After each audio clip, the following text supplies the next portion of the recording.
Bom, bom dia então a todos e a todas as nossas participantes aqui do grupo de estudos. Hoje nós estamos inaugurando uma nova tecnologia.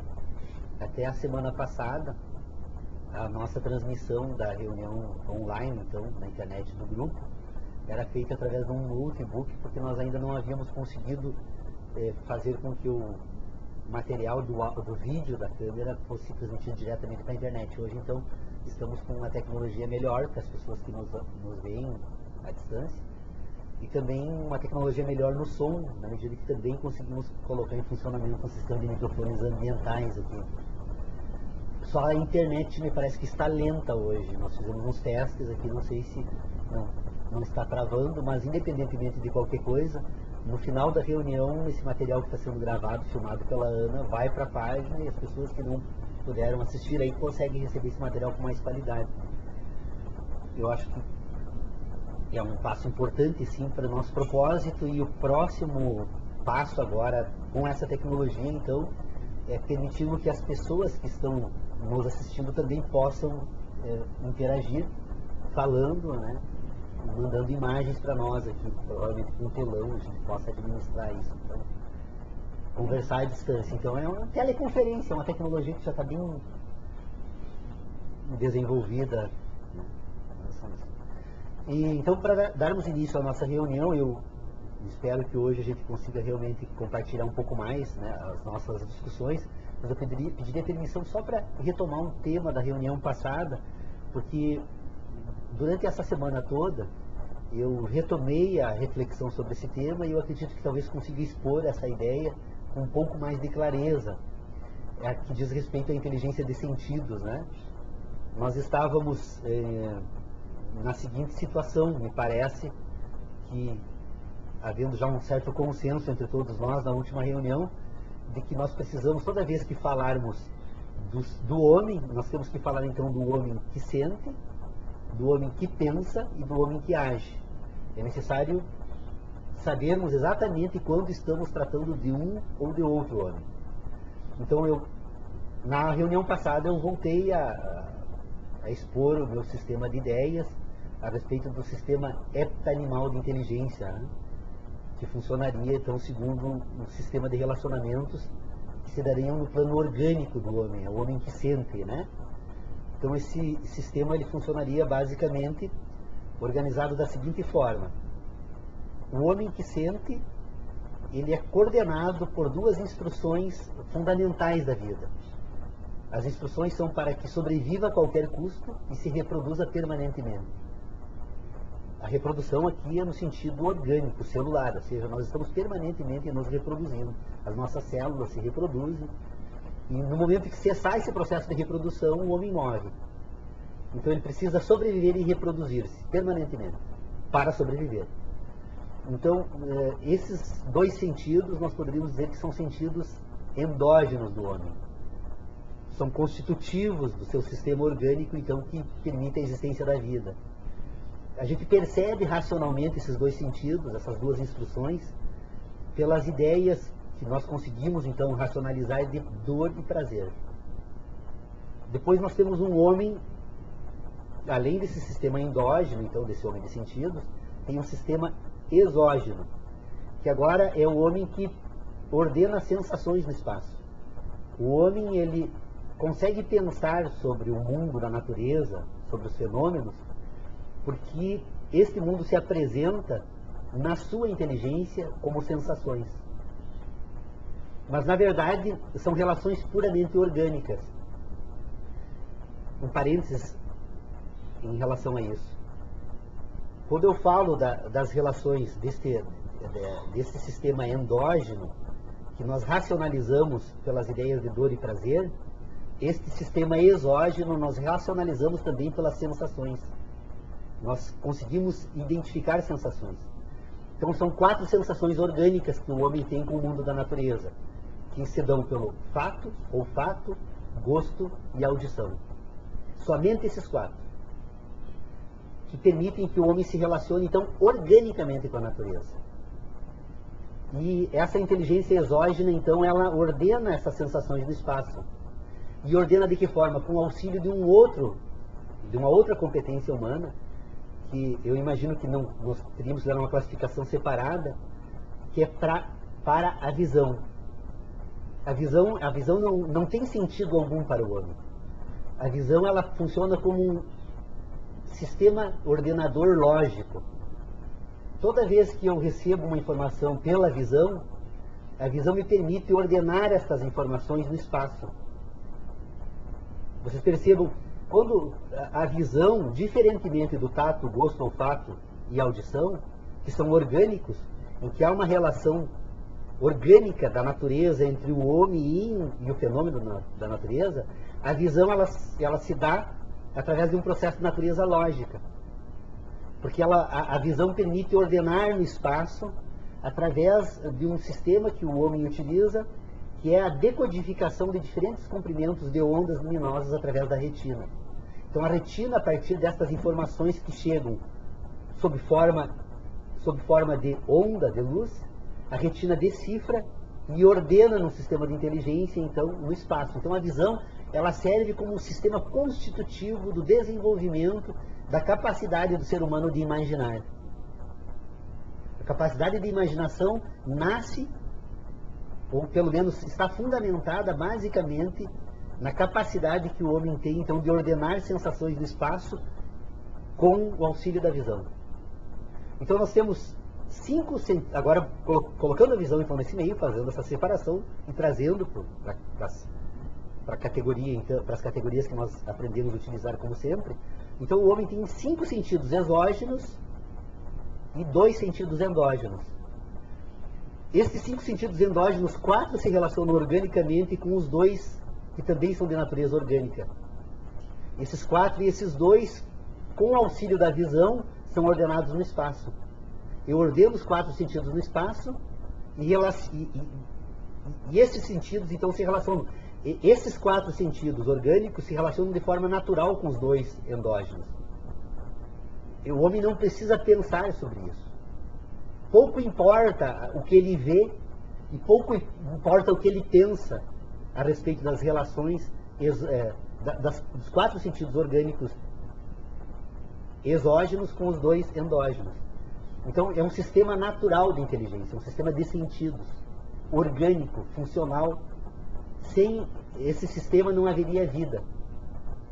A vida, ela se dá porque nós temos um sistema natural que permite a existência da vida.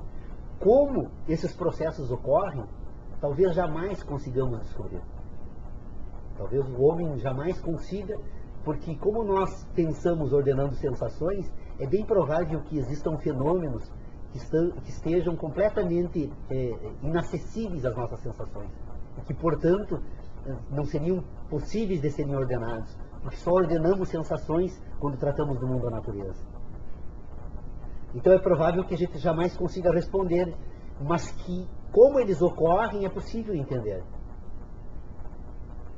Então vocês vejam que nós temos um homem que sente porque relaciona, num primeiro momento, relaciona de forma natural, orgânica, funcional com o mundo da natureza, e também sente porque ele consegue relacionar agora com o auxílio do sentido, que é o auxílio da visão, que é o sentido que vai permitir agora o desenvolvimento de uma outra competência nesse ser que sente agora, que é a capacidade de pensar.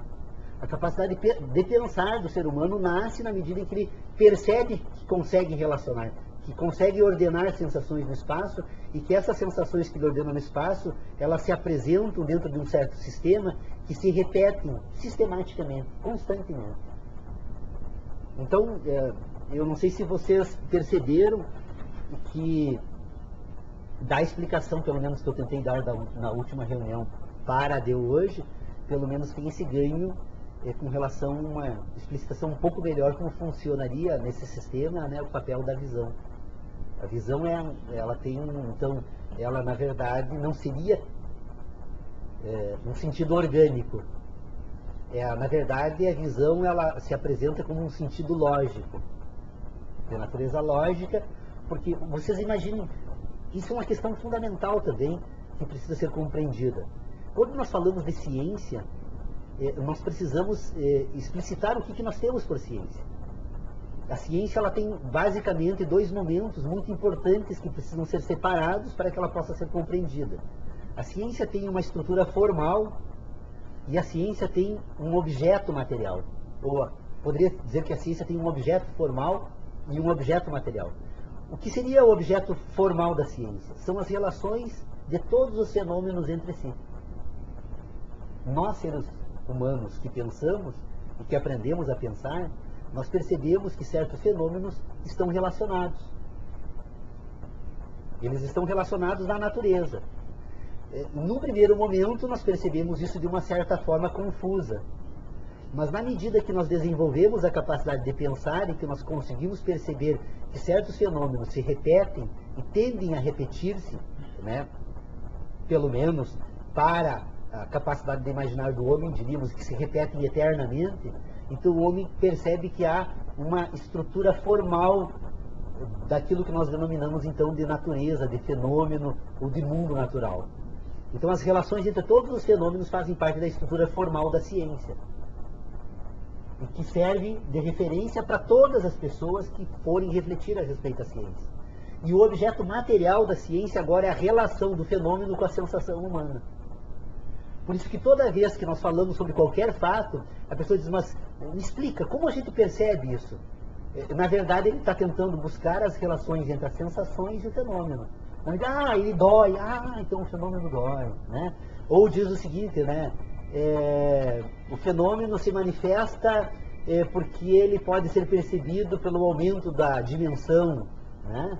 E assim por diante. Então, tem uma relação entre o fenômeno e a sensação do homem, e depois tem uma relação entre todos os fenômenos da natureza. Entre todos os fenômenos é a estrutura formal, e a relação entre o fenômeno e a sensação humana é a estrutura material.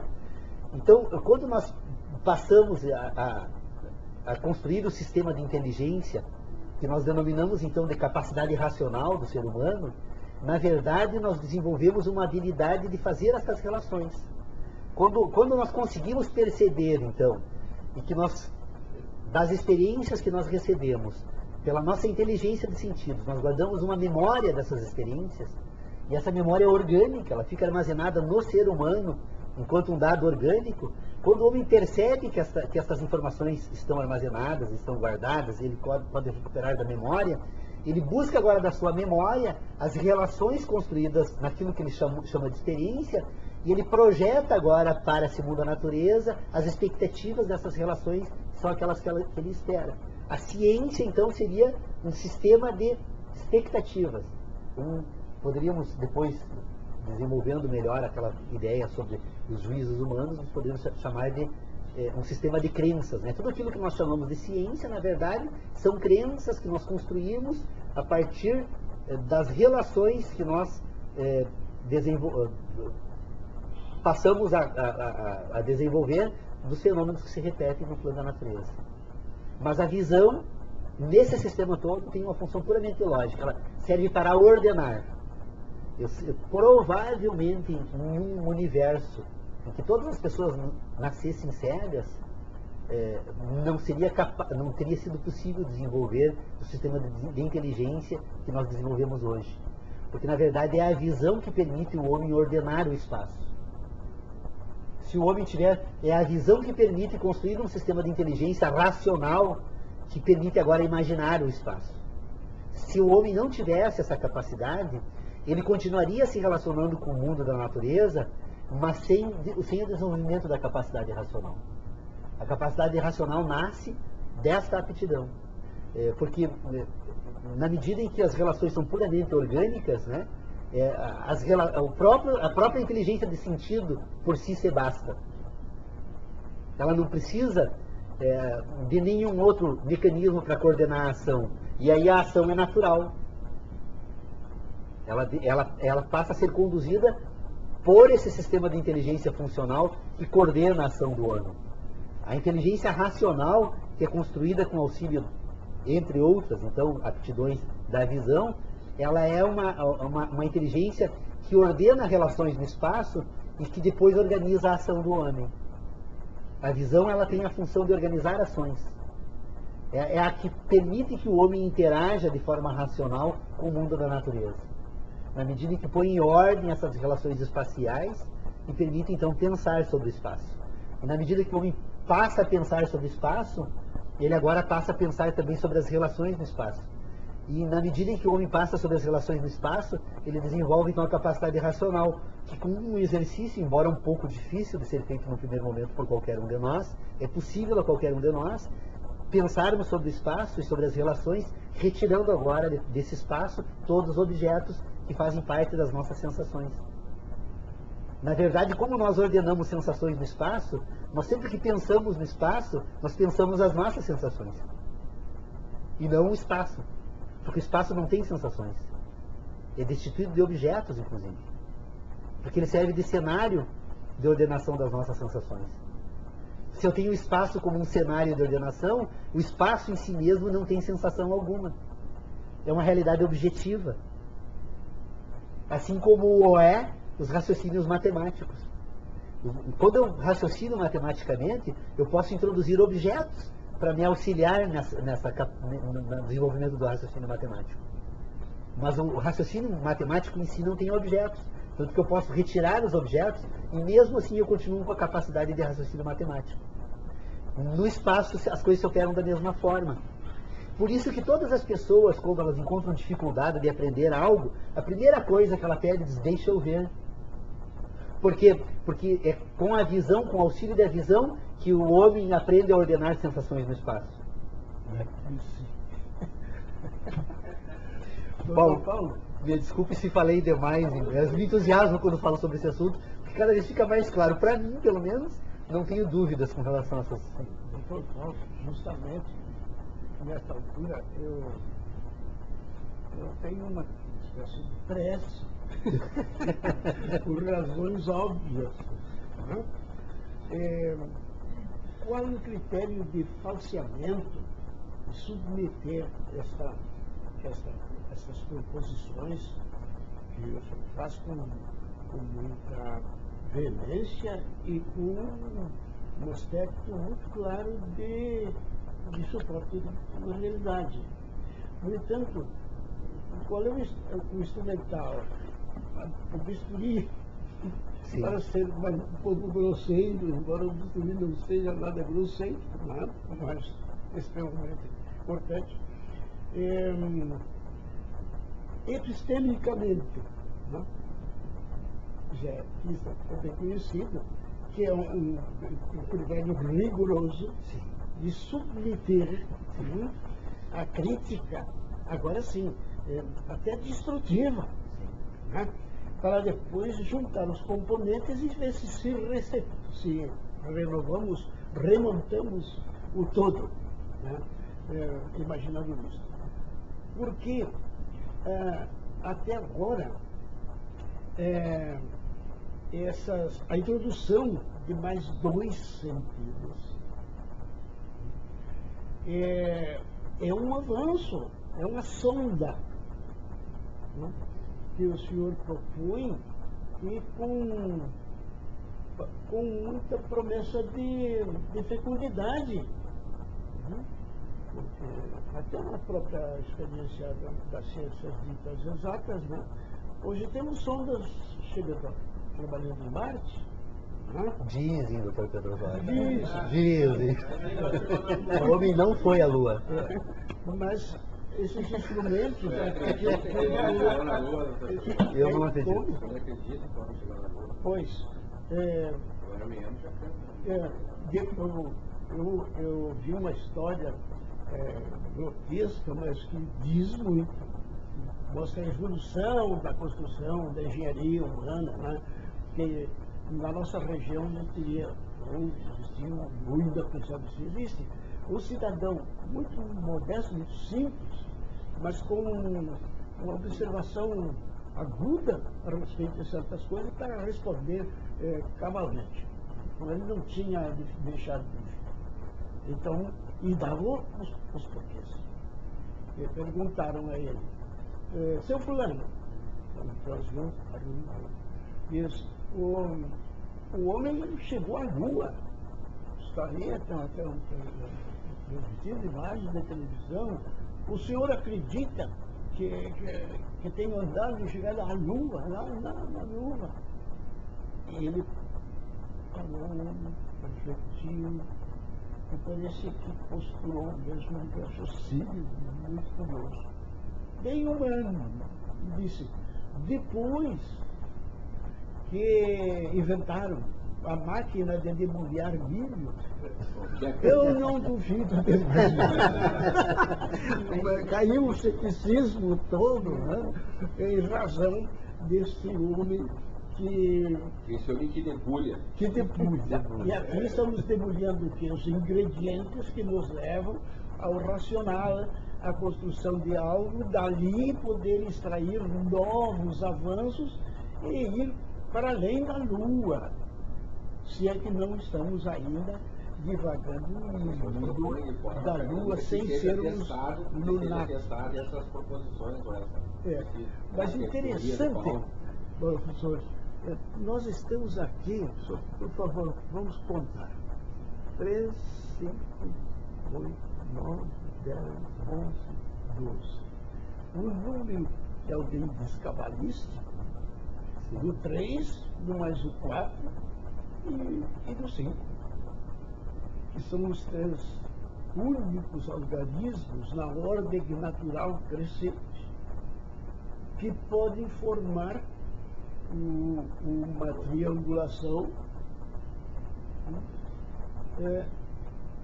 única no universo e, portanto, um a priori incontestável, porque vem da geometria. Se tiver 3 no cateto menor e 4 no segundo cateto, né, o maior, a hipotenusa necessariamente terá 5. Mas quem é essa hipotenusa? Então e daí? Para você chegar a isso, tem que imaginar que a figura geométrica, com o menor número de pontos e mais estável que pode se construir é um triângulo. Sim. Fora disso, temos a bicicleta, com experiências da nossa infância de tombos, de alguns, não só na infância. Então, esses 3 pontos, se manejados habilmente com um compasso, sobre eles passará só uma única circunferência. Então, esse locus, esse ponto, que nos intriga, porque não tem outro, e que gera essa circunferência, e agora sim, girando esse círculo em torno do seu ponto comum, vamos ter a esfera. E em homenagem ao nosso sensibilíssimo musicista, o André, que aí a sinfonia das estrelas, das esferas. Por que essa esfera? Não é uma esfera qualquer, é uma esfera que foi extraída uma terceira depuração. A primeira chegou-se à estabilidade de 3 pontos. Na segunda, que esses 3 pontos poderiam se situar de tal maneira única, sem ambiguidade e sem vagueza, que são os 2 inimigos dos cientistas. Então, só para geometria analítica. Então, a analítica, neste caso, tomaria um outro nome, né? Porque no sujeito não estariam já contidos esses argumentos todos, essas reações todas. Né? Ele seria um plus quando no sintético, no juízo sintético. E não qualquer sintético, porque o juízo sintético a posteriori é a ciência que nos maravilha tanto e que conduziu do debulhador de milho até o homem que chegou à Lua. A sintética, né, categórica, ou seja, universal, com uma impossibilidade extrema de refutação. Acho que isso é interessante para quem ouve e gosta de falar sobre filosofia, que a filosofia não é algo desprovido totalmente de uma estaca que possa nos animar de que estamos construindo algo, conversando sobre algo extremamente complexo, mas que o homem tem condições de tentar. E as tentativas pelo Dr. Paulo aqui no grupo, que ele tem sido a alma desse grupo, porque se mantém há tantos anos em cima dessas investigações que provocam a toda hora. E quando em vez ele atrita. E se não atritasse, é porque ele estaria trabalhando sobre o passado. Tem que atritar mesmo. É um bom sinal. É com você. O senhor está me chamando na conversa.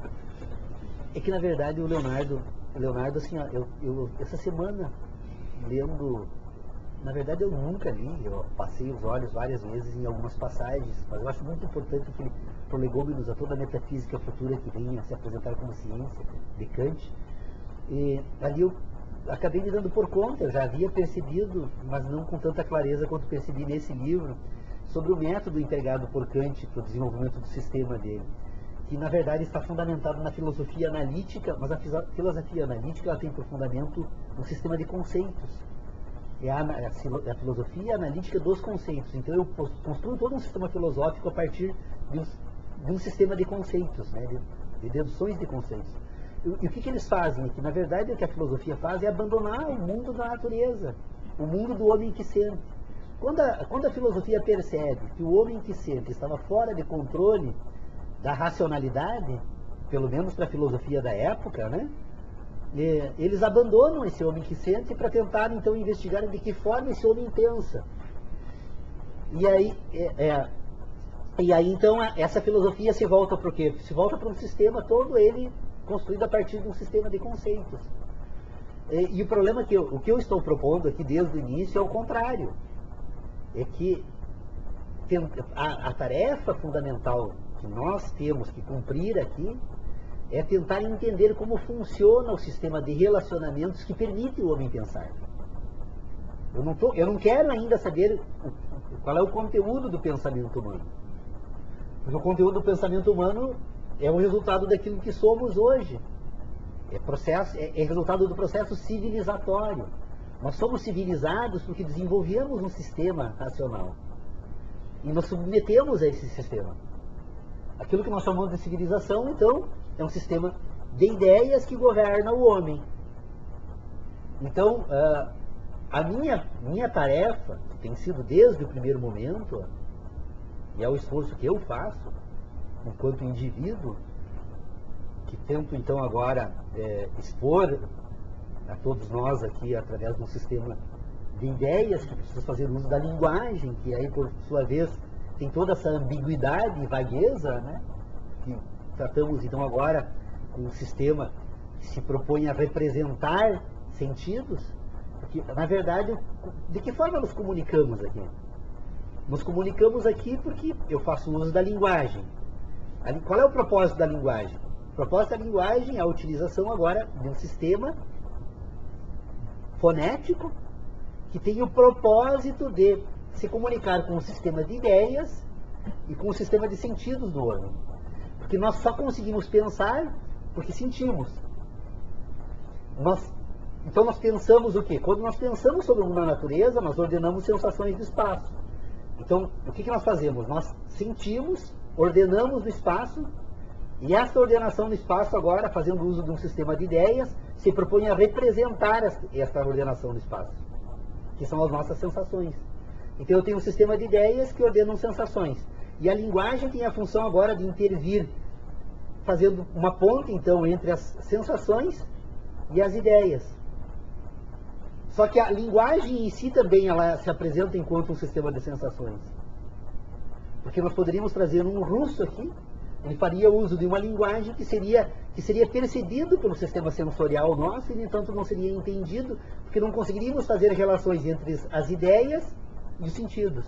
Quando nós conseguimos fazer essa ponte, nós conseguimos nos comunicar. Então, nós estamos usando a linguagem. Então, qual é o propósito que eu tenho buscado desde o primeiro momento que eu comecei a expor estas ideias que eu trago aqui para o grupo para pensar? Eu não quero saber o que o homem pensa. Qual é o conteúdo dessas ideias? Eu quero saber de que forma isso ocorre. Então, de que forma isso ocorre? Então, bom, para entender de que forma isso ocorre, é necessário separar o homem que sente do homem que pensa. Porque o homem que sente e o homem que pensa usam de instrumentos diferentes para esses processos. O homem que sente, então, é esse sistema heptanimal de inteligência. O homem que sente, ele usa das mesmas ferramentas do meu cãozinho lá em casa. Eu e o meu cão, quando sentimos, não somos diferentes. Tanto que o comportamento dos animais é o mesmo nosso diante das mesmas situações do mundo da natureza. Nós não vamos encontrar praticamente nenhuma diferença. Com obstáculos, com a busca de alimentos, com a reprodução, agora a reprodução sexual, né? A única diferença do meu cão e a minha é que enquanto o meu cão usa apenas os sentidos como instrumento da sua inteligência, eu uso junto uma ferramenta acessória que é a capacidade de pensar. Então, esse homem que sente, eu e o meu cão, então agora estou falando dos dois, né? O processo é o mesmo. Somos coordenados, né, por duas instruções que asseguram a existência da vida, para mim e para ele. Que é as instruções de sobrevivência, sobreviver a qualquer custo e reproduzir-se permanentemente. Organicamente, funcionalmente, somos assim. Agora, esse sistema de inteligência nos permite, então, que façamos uso, então, das nossas sensações para nos relacionarmos com o mundo da natureza, com o mundo que me é externo. Então, na medida em que este organismo vivo se relaciona com o mundo da natureza, com os fenômenos da natureza, ele tem 4 relações orgânicas, que são, então, os 4 sentidos orgânicos do homem, ou do meu cão, né? Continuo falando dos dois, que é ouvir, degustar, apalpar e cheirar. Então, são 4 relações orgânicas. Agora, dessas 4 relações orgânicas com essas duas, elas se entendem perfeitamente. O organismo vivo, toda vez que estiver diante dessas relações, ele vai... Mas tu não necessariamente não precisa desses sentidos para pensar. Não preciso. Ver nenhum deles. Tu pode, inclusive, faltar 4, porque só um. Sim, eu sei. E continuar pensando. Sim, são as relações... Não. Eu digo da questão de sair do Não. Tu ainda não pegou a... Não, só um pouquinho, não. Não, mas agora só deixa eu responder que talvez eu volte a falar. Se eu não tivesse nenhum sentido, tato, visão, olfato, gosto, nenhum dos sentidos. Mesmo... Não. Daí a controvérsia, pode ser que daí não haja razão nem para viver. Olha aí, estamos nos acertando. Estamos começando a dialogar. Se eu perco todos os sentidos, nenhum sentido, mesmo assim, a minha inteligência de sentido continua funcionando e assegurando a existência da vida a partir desses 2 comandos.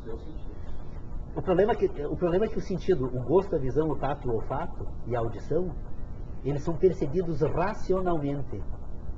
Não, por isso que eu digo assim, é um outro momento. Se te falta todos, tu nasces com todos.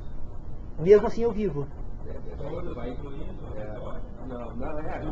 Não, os endógenos não. Tem os exógenos. Nenhum sentido exógeno.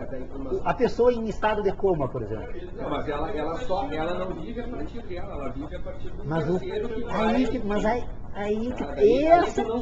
Essa é a questão central. Tu não tem a condição do pensar, mas... Essa é a questão central das minhas ideias. Então, Leonardo, mesmo assim, o organismo humano, através da inteligência de sentido, continuaria assegurando a existência da vida, porque teria relações endógenas e exógenas. Só não tem a ordenação de ideias. Por exemplo, quando se reúnem as informações genéticas, o óvulo e o espermatozoide se reúnem, né? então dão início ao processo de constituição da vida. Neste momento, não há racionalização dos 4 sentidos exógenos. E, obviamente, nem preciso falar que não há visão. Mas, mesmo assim, há uma inteligência de sentido em ação garantido permanentemente, a sobrevivência e a reprodução. Essa inteligência de sentidos, ela existe independentemente de qualquer coisa. É isso que eu tento falar desde o primeiro dia que eu tento expor o meu sistema de ideias, é que eu tento chamar a atenção para essa questão. É necessário separar isso. Tem que haver um corte. E nós não conseguimos fazer esse corte porque nós aprendemos a pensar com as nossas experiências. É como diz o Dr. Pedro Osório, e é muito rica essa afirmação, porque ela contribui muito para a discussão. O Dr. Pedro Osório diz o seguinte: se eu ponho minhas experiências e as minhas sensações fora, eu me ponho junto fora. Porque eu sou o resultado dessas experiências. Só que assim, nós precisamos fazer um esforço para entender que há uma separação aqui. A inteligência de sentidos, ela não, se não houver nenhum outro sentido racional, mesmo assim ela funciona. O problema é que quando eu constituo a inteligência racional, a de ideias, agora sim, agora eu vou precisar desses sentidos para poder ordená-los no espaço, para construir então um sistema de referências que nós chamamos de ideias. As ideias não são nada mais, nada menos do que relações que nós fazemos a respeito das sensações. Relações no espaço e no tempo. Mas agora é um outro homem, agora não é mais homem que sente, agora é homem que pensa. O homem que sente não precisa disso, porque sente naturalmente. Ele vive porque essas relações são produzidas independentemente das ideias que ele tem do mundo. Quando o homem passa a pensar, agora nós já abandonamos o homem que pensa, aí podemos conversar sobre o homem que sente, o homem que pensa. Está no âmbito da imanência. Ele não é uma inteligência que age nisso. É a imanência, os sentidos que dá para ele sobreviver, para ele continuar, para ele respirar, para ele comer as necessidades. Não há inteligência nisso para mim. Mas para mim essa é a maior inteligência de todas. todas. A inteligência é aquilo que sai do sentido. É aquilo que quando o pensamento começa a agir. É quando o homem sai do sentido e começa a pensar. Aí sim, aquela tábula rasa, vazia e tal, vai começar a ser. Mas agora é um outro homem, não é mais o que sente. Mas daí, para mim, nesse caso, não há uma inteligência no sentido. É uma espécie de preservar, você preserva. Mas é que se tu abandona esse âmbito, daí não tem condições de levar adiante o segundo âmbito, porque quando eu vou falar do homem que pensa, eu agora tenho que separar o que o homem imagina do que o homem, porque na verdade o homem que pensa, ele pensa a partir das suas verdades, das suas certezas e das suas crenças. O homem pensa porque tem certezas, verdades e crenças. O homem que pensa, agora eu preciso dos sentidos para entender o que é verdade, o que é certeza e o que é crença. Porque se eu desprover esse homem dos sentidos, ele não tem mais verdades. E o homem que não tem verdades, não tem experiências. O homem que não tem experiências não tem a capacidade. Aí tu tem razão, aí o homem não pensa, não tem mais inteligência. Porque o homem pensa, por quê? Agora o homem que pensa, então, eu penso porque ordeno. O homem pensa porque relaciona. Essa é a expressão mais sintética e mais exata dessa definição. Pensar é relacionar. Pois é, o homem pensa porque relaciona. Ele relaciona o quê? Ele relaciona o quê? As suas experiências e o mundo. As suas experiências e o mundo. Suas experiências e o mundo. Então o homem tem verdades. Ele tem a capacidade de acumular experiências e ele agora tem a capacidade de transformar essas experiências numa ferramenta em que ele pode agora relacionar essas experiências com o mundo da natureza.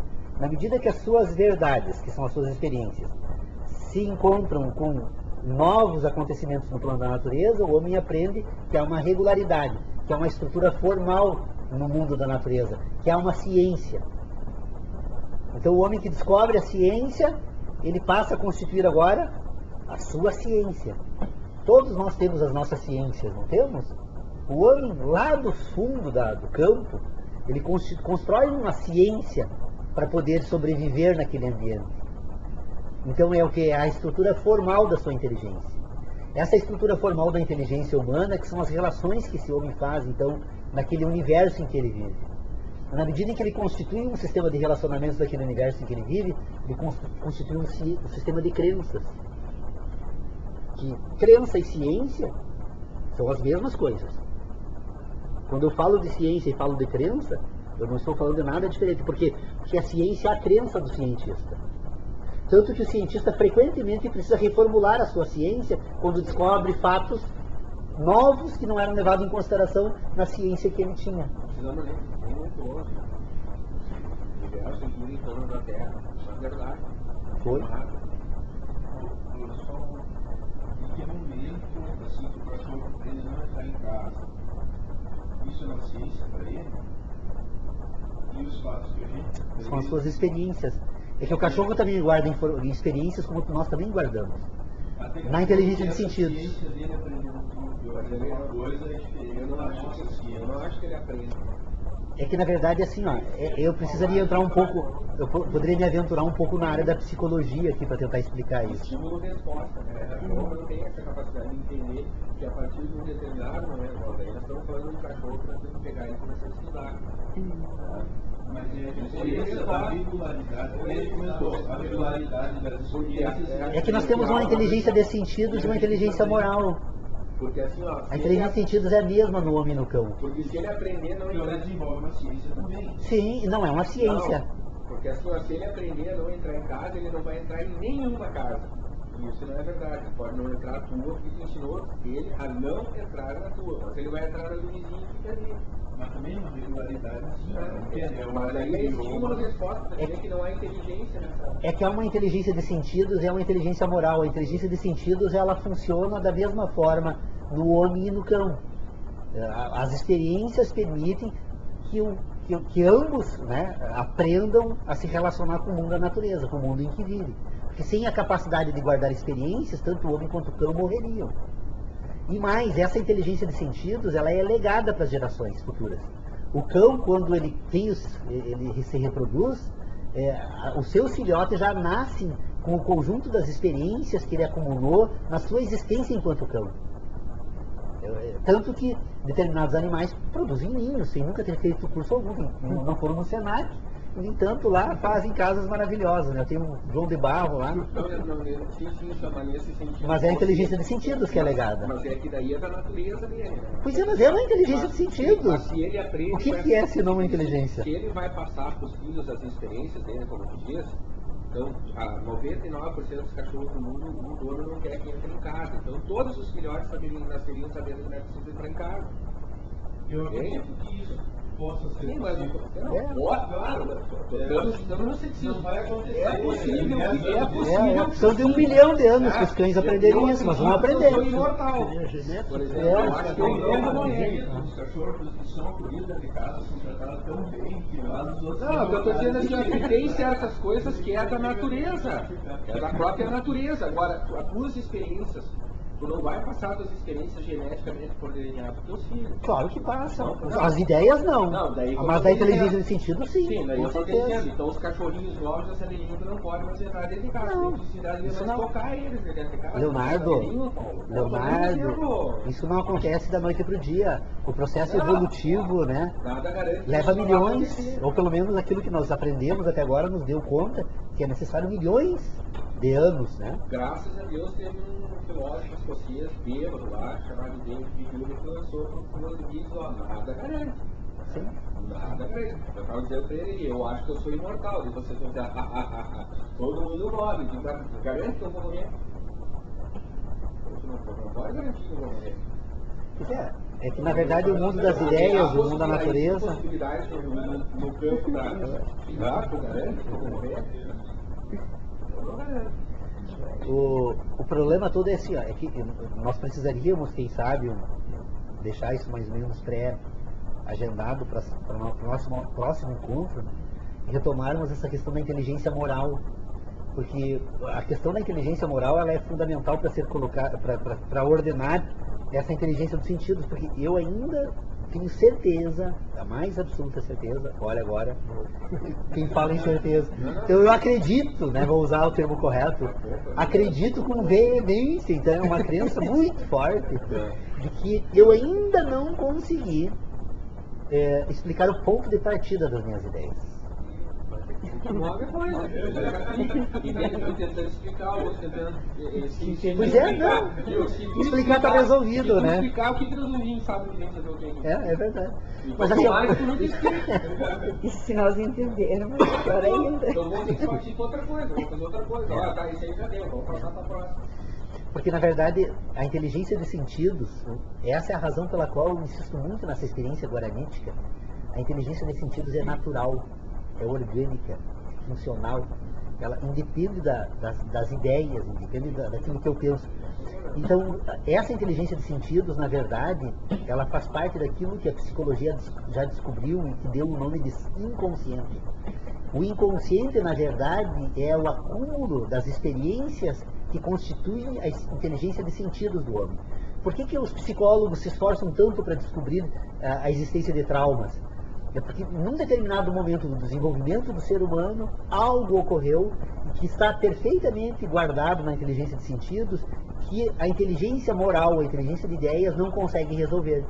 Então aquele conflito entre os sentidos e as ideias cria comportamentos quase que esquizofrênicos, né? Às vezes tu percebe numa pessoa um certo comportamento que não tem o menor sentido para você, mas tem para ele, que está armazenado na inteligência de sentidos uma informação que está fora de controle da capacidade racional. Quando o homem põe em ordem isso, o trauma desaparece. Qual é a função do psicólogo, então? É fazer a investigação e encontrar esse ponto de referência na inteligência de sentidos. Não. E se for um freudiano, nunca, que daí ele vai precisar que tudo em eterno, né? Pois é. Aí você veja o seguinte. Se for um lacaniano, tudo bem, é coisa boa. A inteligência de sentido, como ela é orgânica, ela precisa de estímulos orgânicos. Então, qual é a função mais importante no plano da constituição de uma inteligência de sentidos de um homem que pudesse ser diferenciado na natureza? É uma inteligência que levasse em consideração as relações orgânicas com os outros sujeitos. Então, aquela relação das índias de ter os filhos permanentemente no colo, ou então não as índias necessariamente, porque os homens também são muito carinhosos entre os Ibiás guaranis, todos eles estão permanentemente no colo com as crianças. Essa inteligência de sentidos, desse primeiro momento, dessa primeira fase de constituição do ser humano, acaba sendo fundamental na construção do ser humano completamente diferente. Nós precisamos então perceber, porque a mãe olhando para o filho, ela não educa. Ou o filho olhando para a mãe não basta. Agora, tendo contato corporal com a mãe, ou com o pai, ou com os irmãos, é o que vai constituir um sistema de inteligência diferenciado, porque é a ordenação orgânica do espaço que constrói o indivíduo.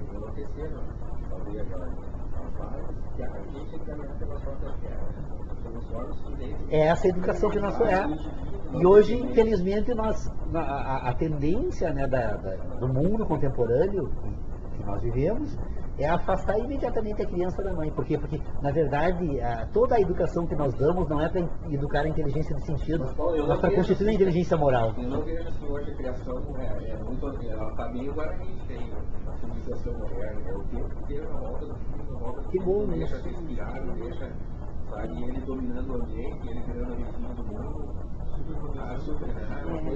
Não, mas aí é um homem racional. A superproteção não faz isso, não faz aquilo. Esse é o homem moral. Esse é o homem, eu também concordo. Eu estou falando do homem de sentidos. Mas até na psicologia tu coloca ali, né, Paulo, a questão do inconsciente aí, que é relativo, né? Porque predomina um pensamento único em talvez não seja. Na própria psicologia também há correntes diversas. Eu posso não concordar, mas digo, e nem na filosofia que bons sofistas existiram, né? Sim. E tu pode questionar o sofismo em todos os sentidos. E na psicologia que bom os feministas também vieram para a psicologia. É de começo de Isso aí é mais. Eles são psicólogos. Eu gostei. Eles são Luiz Gonzaga. Eles são Borges. Filosofia legal. E é tal uma coisa que vai dizer assim, ó, como é que eu posso tratar daquilo que eu não entendo, que eu não toco, que eu não sei. Onde é que está o inconsciente? posso tratar ele, existe, ele está onde, ele está no total, ele está no cérebro, ele está no joelho, né? Não é possível tratar aquilo que não se tem ideia de onde está. Os freudianos e tal, que deram corrente no inconsciente, vão tratar, então, perfeitamente, né? O behaviorista vai lá já, tu não pode atravessar a porta lá, porque tem medo, a única saída é eu fazer com que tu vá até lá, porta, abra e eu te abra 10, 20, 30 portas, tu vai ver que atrás dessas 10, 20, 30 portas não tem perigo, ou pode ser que uma delas exista, isso é da vida, né? Então tu vai, e eu acho que dentro dessa questão do bom pensamento do inconsciente que tu coloca, que tu fica buscando esse tratamento do inconsciente, tem uma do analista do Bagé que eu acho genial, né? Porque é uma investida analista do Bagé, todo mundo faz psicologia, ou filosofia, ou que é louco nem a gente, que é interessante pegar aquilo ali para ler, porque é divertido. E daí tem uma das passagens lá que chega o paciente, né? E a Lindaura, né? Que vai atender o sujeito ali, faz as anotações, quando passa para ele sentar lá no banquinho de 3 pernas, né? O cara senta no pelego, o deita no pelego que eu divã, diz: qual é teu problema? Doutor, eu tenho 2 personalidades. Uma é bonachona,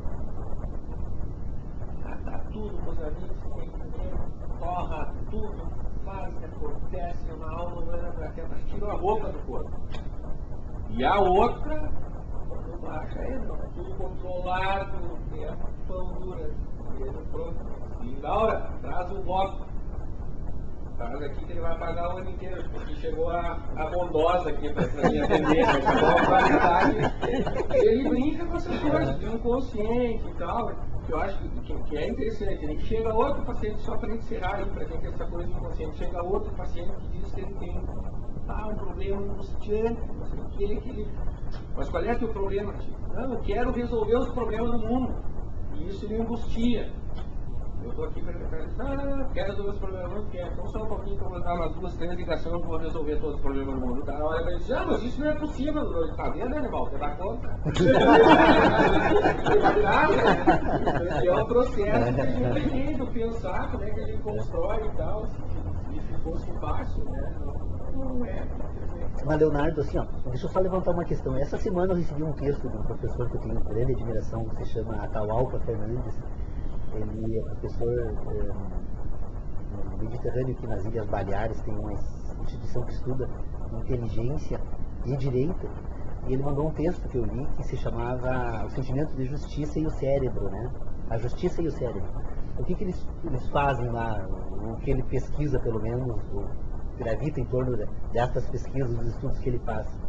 Eles provocam as pessoas a pensar sobre certas questões e examinam com tomógrafo o cérebro humano. E eles percebem, então, determinadas regiões do cérebro que são afetadas ou que entram em ação durante esses pensamentos. E eu acho assim, que é um estudo interessante, só que o grande problema que eu vejo, inclusive eu toquei uns e-mails com ele essa semana, que eu observava a respeito disso, é que continua havendo um equívoco muito grande de parte do filósofo e do cientista em relação a esse tema, é que na verdade a inteligência ela não se processa apenas no cérebro. O cérebro é parte e talvez não a mais importante desse sistema todo. Porque o cérebro é apenas uma das partes do sistema de inteligência. E o cérebro, então, é o que constrói o sistema de relacionamentos que coordena a ação do outro. Na verdade, a capacidade de pensar, ela tem uma função de coordenar ações. Se nós formos examinar todos os seres vivos na natureza, nós vamos perceber que existem mecanismos que é o que vai estabelecer as diferentes fases de evolução ou diferentes finalidades, né, no universo aí da existência de vidas. Você vai perceber essas diferenças por quê?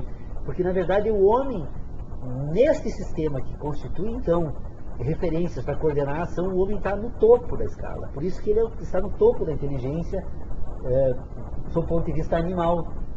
Então o cérebro faz parte do sistema, mas para que o homem possa fazer uso do cérebro é necessário todo um complexo sistema anterior, que é a inteligência dos sentidos. Eu acho que o que propõe e tal, eu acho que já Eu tenho que reafirmar porque para as pessoas se darem conta, né? Então eu acho que assim, tu coloca os sentidos, né? Sentidos, a partir dos sentidos, ideias sabe? e ação. Então, por isso que tu tem que separar esses três momentos. E aonde que está o cérebro?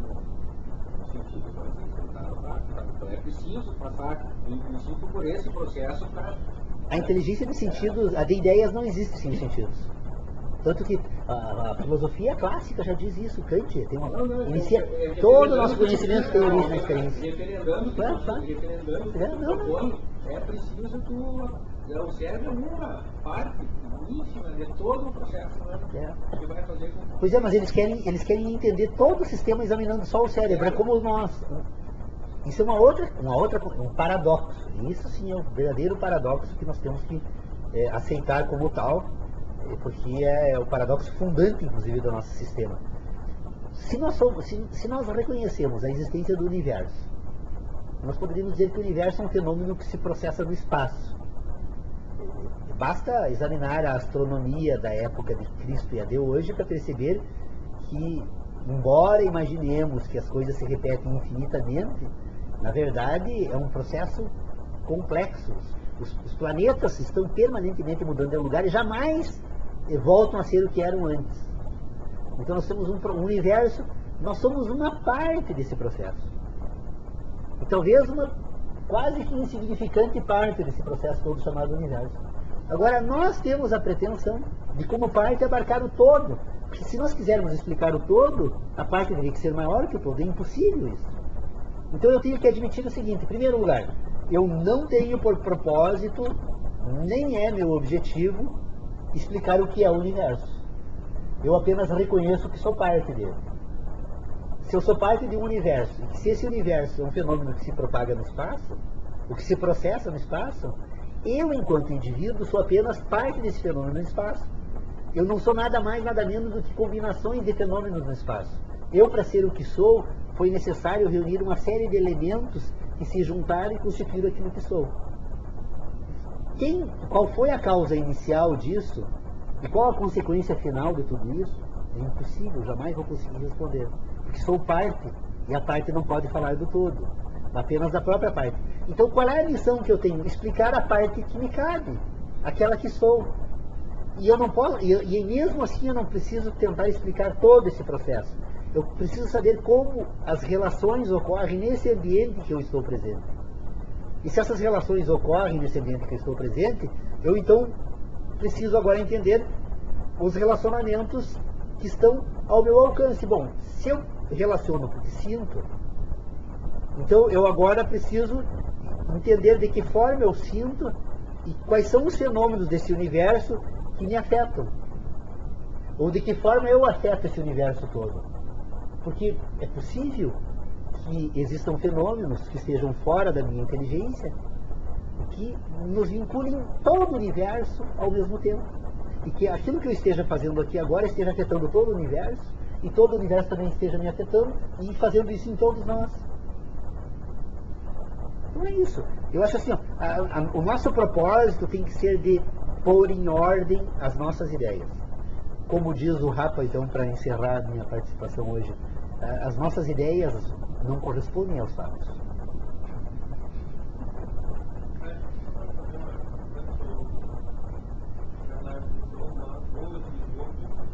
Sim.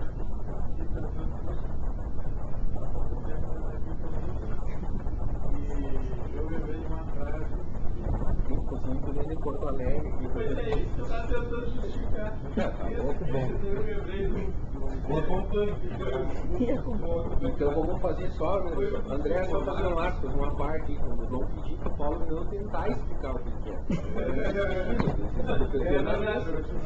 E mesmo que ele tenha conseguido explicar o que ele quer, ele faz que não entendeu nada e continua. O Paulo não consegue entender. Ele não consegue entender a utilidade que isso tem na